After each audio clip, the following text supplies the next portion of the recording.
Maui has had the largest budget, has historically had the largest budget, and now the HTA is beginning to change their direction with a lot of the feedback that they've been receiving. And instead of just having, the concept of quote unquote paradise and bringing people here for that intention, are beginning to shift programs to really look at things differently. I mean, I feel like there's already kind of coming back to like Pilaki Paki, and the world is going to look to Hawaii for aloha, right? There's a system in place that allows people to come here. There's an energy to this place that is magnetic, that pulls people here. And at the same time, it's sort of like, if I'm gonna, have like a party and I just put it on Facebook public, everyone's invited. Like everyone's coming in. They're like, oh yeah, free food. Hell yeah, I want to be there. There's gonna be like water balloons and face painting. Yeah, heck yeah. And random strangers show up. And if it's like, I don't know, Drake's birthday party, then that's not going to be so fun because he doesn't know who they are. And they're going to be eating all the food and just taking stuff and going, and so there needs to be a filter on that. And I feel like that's what's starting to happen now. I mean, the HGA is doing their thing, but it cannot be dependent upon the Hawaii Tourist Authority, because they, in and of themselves, are an entity and an extension of the state. And so, actually, this brings me to something I wanted to talk to you about anyway. I'm working on June 24th, 25th, and 26th this summer on something called Spirit Fest. And so it's a 2-day gathering, ultimately to get people connected, yet eventually to be where world leaders come to lead worlds, basically. And so it changes the paradigm of leadership entirely. And I'm working with a nonprofit I'm co-founding. And so this will be our first event. It's called Kuana Ike. So we're just in the process of the 501c3 process to get that status. However, the intention is to convene and bring great minds together, and to be able to start to have the right people coming, so that we're not looking at quantity of people who are coming and taking as much as quality of people who are coming to give. And that, I feel, is a huge opportunity to shift things. It's not by any means the end all. However, being able to look at redefining, who we want to have here, and it really being an invitation rather than people just coming on their own. And yeah, in terms of stewardship, there's a lot that needs to happen, because there has been for a long time so much money poured into getting people to Hawaii, which wasn't even necessary. I mean, with all the resorts, that are here, they can handle their own marketing and advertising, yet this, state entity has still been ongoing in terms of pushing people here, which goes, I don't know, it's like 20 years ago, the Maui County Plan that was created within the community stipulates something like no more than 1/3 of the resident population shall be on island at any given time. And, with like 170,000 people now, like that's something like 50,000 people or whatever it is. And we're well beyond that. So the community has spoken, has given direction. The county level government is changing. I mean, I will say that, the Maui County government, the council and the mayorship had previously been pretty much extensions of plantation era sugar politics, and has now shifted in a way where there's an opportunity, I feel, probably the best that we've had ever, at least in relationship to having an actual representation within the government now. So a lot of the things that, Aina based and focused on betterment of the people has an actual chance in terms of meeting current systems of governance, which is in and of its own thing as well. However, that's what we got right now. And so I feel like there's a great opportunity in terms of things happening at the grassroots level, yet being able to work within a political vehicle. And that's not been here. I mean, I think the county council has been around since like 1920 or something like that. So that hasn't been around for 100 years. Right. However, it does take, and especially with this upcoming budget, it's like over $1 billion budget. I mean, just the sheer girth of the finance that's coming in to Maui, because comparable budgets are like Austin, Texas, nearly 2 million people. We got 170,000.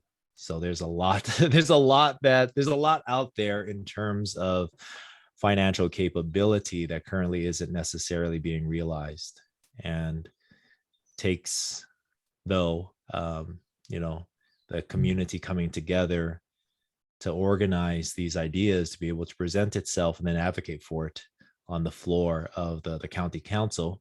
Though it can't be dependent upon, yet it's nice to have that support if it's available, and then being able to initiate a lot of these things, irrespective of what the county council or the Maui County government decides, because it's that interplay of the right now of these different agencies, quote unquote, of the state of Hawaii, the county of Maui, and then what's actually happening within the people themselves.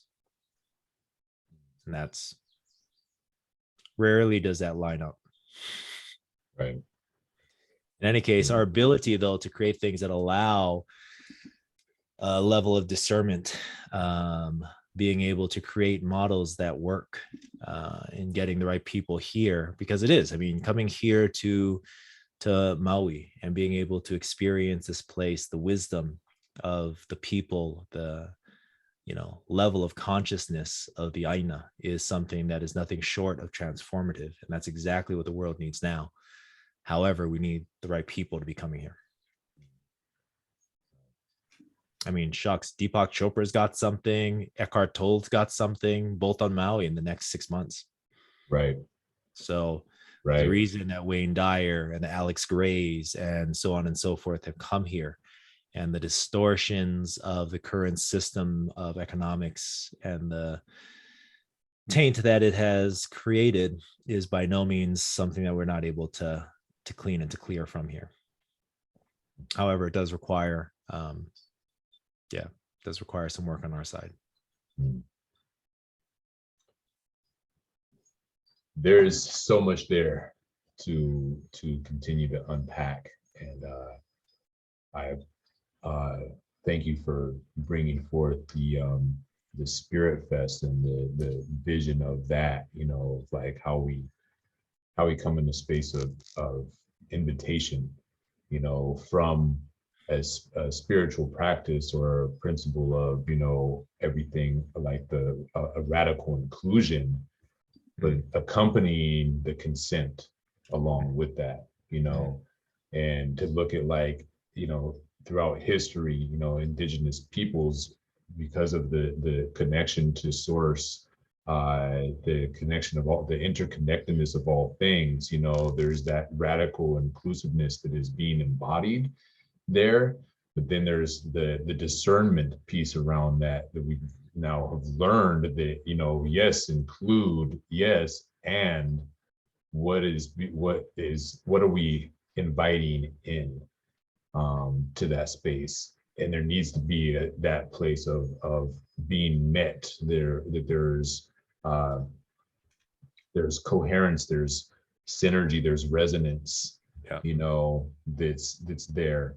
Because otherwise, like coming back to the canoe, like we're on this canoe together and there's one person out of the 6 that is not about it at all, it's not in resonance, and can throw the entire team off, and we're definitely not going to get it, or throw literally the other 5 people off the canoe and think that they can just take it in. Now we have mutiny, we have tyranny. And that's what we're experiencing, all over the world, but specifically, Hawaii, is the most, in my opinion, the most recent and visceral tyrannical occupation of colonialization, gentrification, and industrialization. It's just walking over with no consent, You Mhm. know, we can look at what happened on Mauna Kea as a prime example of that, you know, and how many of sacred sites, sacred places, you know, heiaus, temples, you know, are trampled upon. Our homes are being, you know, built over the top of burial grounds. You know, these are things that have been happening for generations, and we just need to really steward this. Coming back to that, steward this in a good way, and that requires the education, you Yeah. know, piece of it, right? It's like coming here, we need to educate those that are coming here, and that can be part of our discernment and filtering process. Like, you know, that eco-cultural tourism bit could be a whole deal for us to drop Yeah. in Mhm. into, you know, soon. And I see the time, and I see you looking, and I want to say I love you and Oh, it's appreciate just the dog is over there. But I do want to follow up with you on that though with Spirit Quest, because I wanted to talk to you a little bit more about that. And then also I'm looking at starting a men's group as well.